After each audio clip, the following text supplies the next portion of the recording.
laban kasi la mulo hawala mulo tujua sasa ngozo zero e mahala pia na msajaja c'est le cher hari siasa ndio msajaja badani kutujua kwa walata hari ezendovu ngezi wanaosha Sinkunu deriko zao Hari Ola ngutola nolila Tujam tsetse Narasirelila Hari Wala Hafanya izo yashinda Tihababa Bismillah walhamdulillah wa salatu wa salam ala Rasulillah sallallahu alayhi wa sallam. Mesdames et messieurs, chers compatriotes, aucun vous soyez, recevez mes salutations les plus fraternelles. Le Centre de recherche et de documentation, comme on vous l'avait dit, que nous allons éditer plusieurs émissions concernant le social, la religion, la politique et tout. Mais aujourd'hui, j'aimerais que je passe une petite flash concernant la politique. Cette politique va être commencée à partir des expressions juridiques quotidiennes fondamentales qu'on appelle d'emblée les droits fondamentaux d'un citoyen. Les droits fondamentaux d'un citoyen, il y a le droit, il y a la liberté, il y a le devoir, il y a la liberté.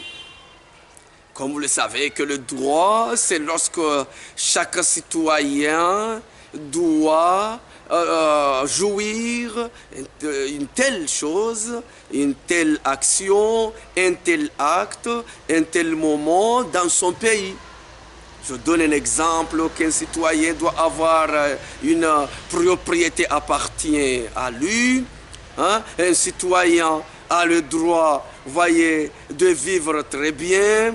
Un citoyen a le droit d'avoir un village, d'avoir une région, d'avoir une île, d'avoir tout ce qu'il veut en vertu de la loi.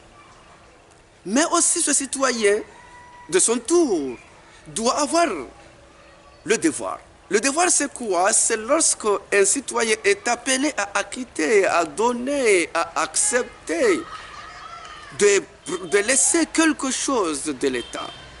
Comme payer les impôts, c'est un devoir. Comme un citoyen a le devoir d'aller élire et être élu. Donc c'est un devoir. Le citoyen a le devoir, vous voyez, de céder tout ce que l'État en a besoin. Ce sont des devoirs. Mais on a dit que ce sont des thèmes qu'on va aborder sous thème l'un à l'autre. Il y a la liberté. La liberté, c'est quoi? C'est de faciliter chaque citoyen de faire tout ce qu'il veut sans compromettre la liberté de l'autre, sans compromettre le devoir et le droit de l'autre. C'est de faire tout ce qui n'est pas interdit d'emblée par la loi. C'est faire tout ce qui n'est pas interdit par la loi. S'il a fait ce que la loi a permis, donc là c'est une liberté. Et aussi il appelle d'être libre de faire ça. Exemple, la liberté de la religion, la liberté de la croyance, la liberté politique, la liberté de l'expression, la liberté de tout ce qu'il en a besoin, de la culture, de la coutume. Ce sont des libertés que la loi n'a pas interdites. Alors là, le citoyen peut le faire. Donc, le moment où l'État a besoin d'enfreindre, de bafouer le droit et de bafouer la liberté pour s'en approprier le devoir, alors les citoyens vont faire entrer le peuple, vont faire entrer l'État dans le pire, dans le désordre. C'est le désordre qui va régner.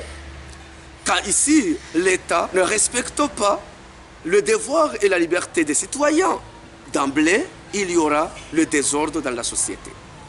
Mais on a dit que ce sont des thèses et des thèmes qu'on va aborder prochainement dans notre centre pour que vous qui nous regardez à travers les réseaux sociaux comprennent et prennent conscience que notre centre s'engage véritablement d'éditer des différentes émissions qui sont rentables, voyez, à tous les citoyens. Passons pour sur une autre approche, c'est l'approche de la loi. On a dit que le devoir, le droit, la liberté sont tous issus de lois.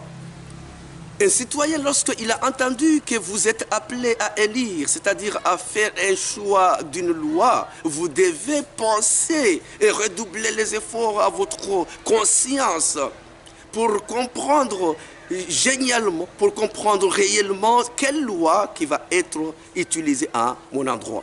Parce que ça sera le fondement, le pivot de votre vie. On doit prendre un temps à lire, à faire comprendre, à avoir beaucoup d'explications précises et concrètes sur la loi qui va être, voyez, utilisée et approuvée par le peuple. Mais il ne faut pas laisser une loi passer facilement à vos yeux.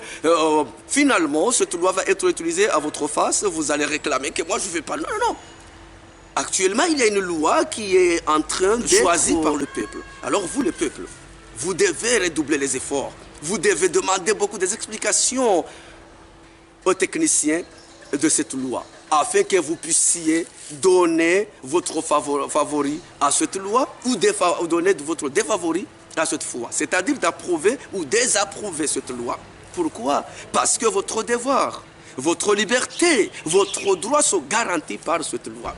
Que lorsque vous voulez enfreindre cette loi, vous serez sanctionné sévèrement par cette loi. Moi, je ne veux pas faire entraîner le peuple dans des polémiques sur le référendum, mais j'aimerais quand même interpeller le peuple, tant que notre centre est un centre de recherche et de documentation. Voilà, de prendre conscience qu'une loi, c'est le fondement. Voyez, c'est le pivot d'un peuple. Et que lorsque le peuple a forcé de choisir une bonne loi, ça sera le pire dans leur existence. Voilà, c'est un thème qu'on va aborder prochainement pour qu'il soit un thème bien compréhensif, mais on passe à une autre approche. La dernière approche, c'est que le peuple, pour toujours, sont ici afin de préserver l'État. Parce que si le peuple a désavoué l'État, ça sera l'instabilité. Donc nous, le peuple, on devrait pour toujours être à l'attention de l'État pour le maintien de l'ordre. Parce que nous voulons toujours l'ordre. Et que l'ordre a fait le contraire, c'est-à-dire le désordre, ça sera le pire. Donc moi, j'interpelle le peuple de faire une bonne attention à l'État.